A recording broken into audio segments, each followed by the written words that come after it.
students, let's learn English together. Today, we are going to learn how to look for explicit and implicit meanings in a text. Being able to identify the explicit meaning in a text is the first stage of the reading process. When we look for explicit meanings, we are looking for the obvious facts. By the end of this lesson, you should be able to describe what explicit and implicit meaning is, understand the importance of explicit and implicit meanings when answering questions during exams, list down tips that you can use when looking for explicit and implicit meanings, and lastly, identify explicit and implicit meanings from several texts.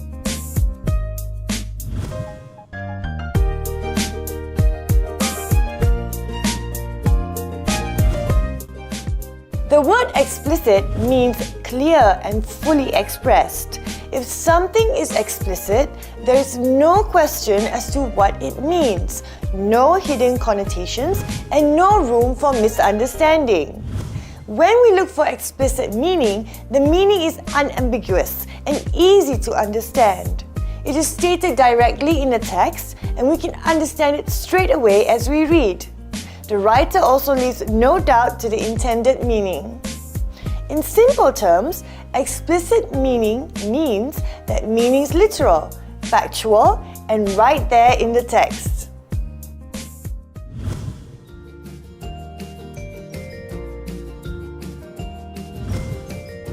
When you answer questions during exams, you are mostly required to look for the explicit meaning. This is commonly found in several parts in your SPM English paper 2. For example, Section A, multiple choice questions, and Section C, reading comprehension and summary writing. In order to tackle these questions, you have to look for the answer based on information that is obviously stated in the text. In other words, you are looking for the explicit meaning based on the textual stimulus provided in the question.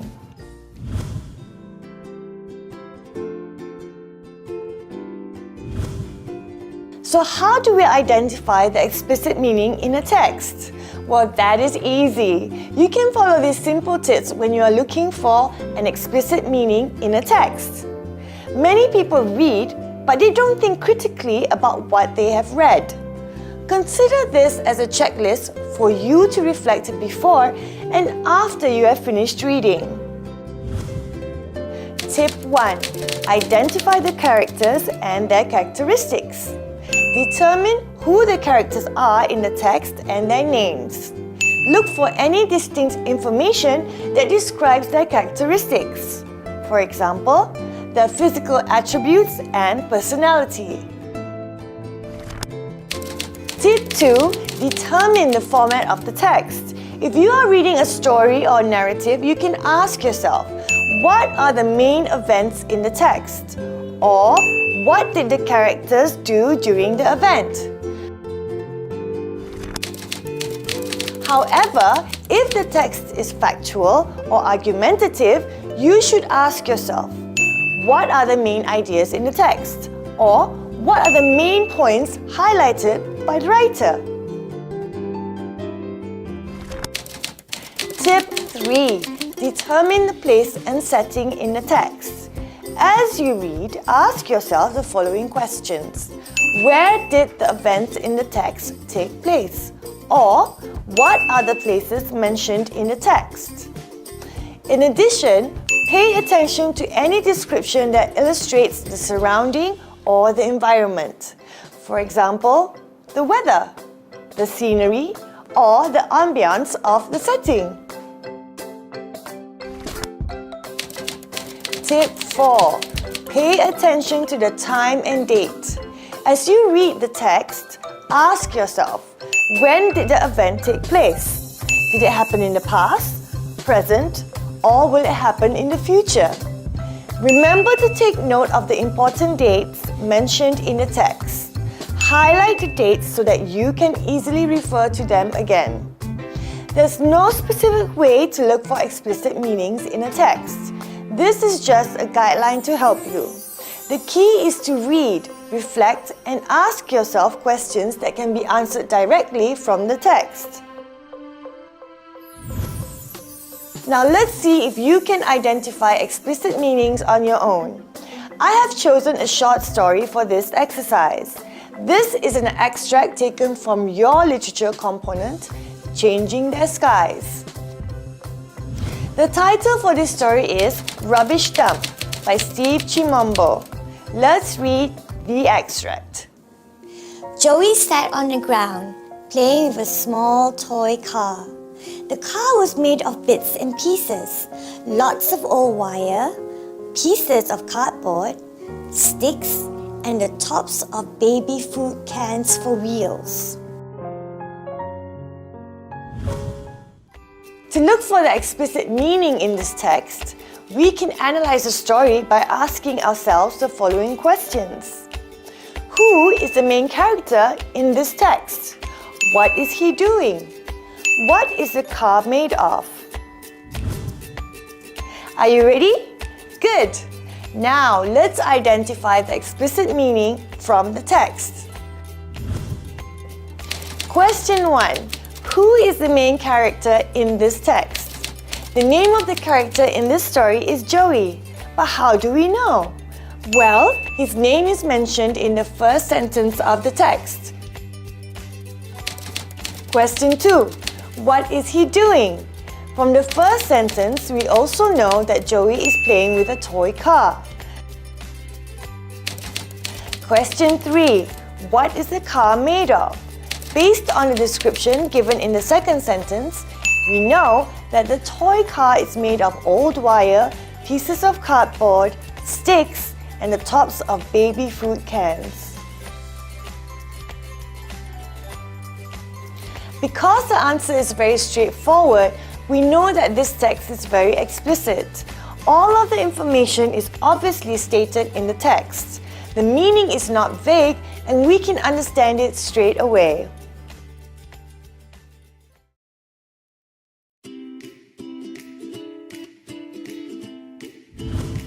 The word implicit means implied or understood, though not directly expressed. When we look for implicit meaning, the meaning is suggested in the text without being directly stated. The writer hides the intended information and wants you to find the meaning on your own. For this reason, you need to assume the meaning by analyzing all the clues presented in the text. In simple terms, implicit meanings mean that the meaning is inferential and the readers have to search for and interpret the meaning in the text.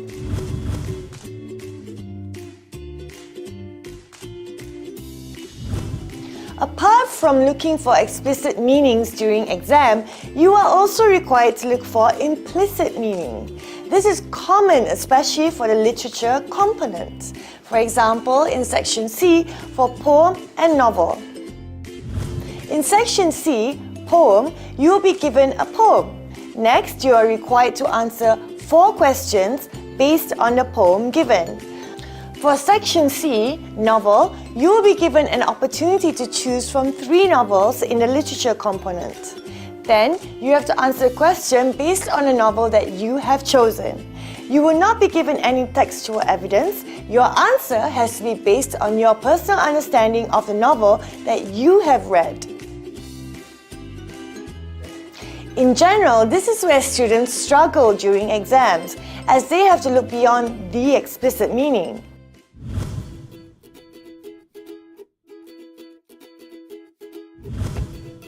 In order to identify implicit meaning from a text, you have to be able to make inferences. But what does that mean? First, let's look at the definition. Inference means a conclusion reached on the basis of evidence and reasoning. It involves using what you know to make a guess about something that you don't know.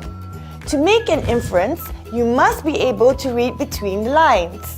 This means connecting your old and new knowledge on a certain topic in order to create your own opinion. Readers who infer use the clues in the text along with their own experiences. This is to help them figure out the implicit meaning that is not directly expressed. So how do we do this? Let's look at this example.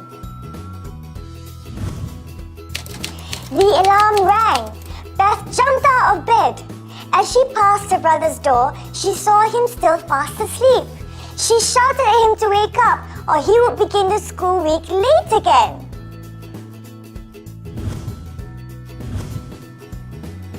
While you read, try to answer these questions.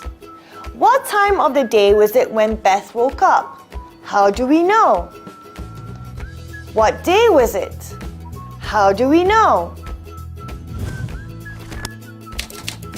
Now let's analyze this extract. Question 1. What time of the day was it when Beth woke up? First, we know that the event happened in the morning. This is because the alarm rang.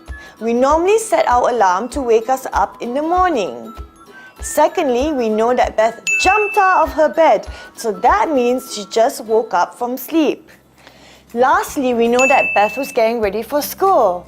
Well, most of us go to school in the morning. Hence, we know that the event happened in the morning. Question 2. What day was it? We know that the event happened on a Monday morning. Beth shouted at her brother because she was afraid that he might begin the school week late. So we know it was the first day of the week, which is Monday.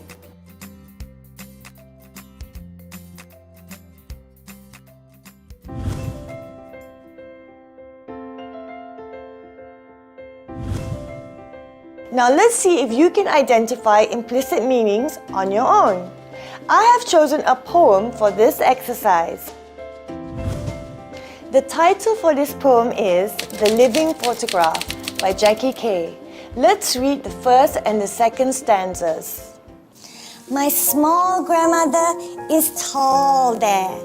Straight back, white broderie anglaise shirt, pleated skirt, flat shoes, grey bun, a kind old smile round her eyes.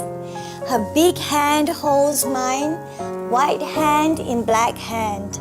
Her sharp blue eyes look her own death in the eye. It was true after all, that look. My tall grandmother became small, her back round and hunched. Her soup forgot to boil. She went to the awful place grandmothers go, somewhere unknown, unthinkable.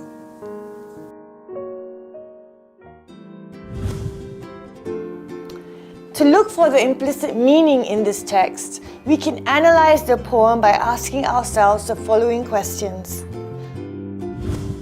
Why did the persona's grandmother look tall in the first stanza? Why did the persona's grandmother look small in the second stanza? What can you understand from the line, her soup forgot to boil? Now, let's identify the explicit meaning from the text. Question 1. Why did the persona's grandmother look tall in the first stanza? Because the persona's grandmother had a straight back. She was still healthy when the picture was taken.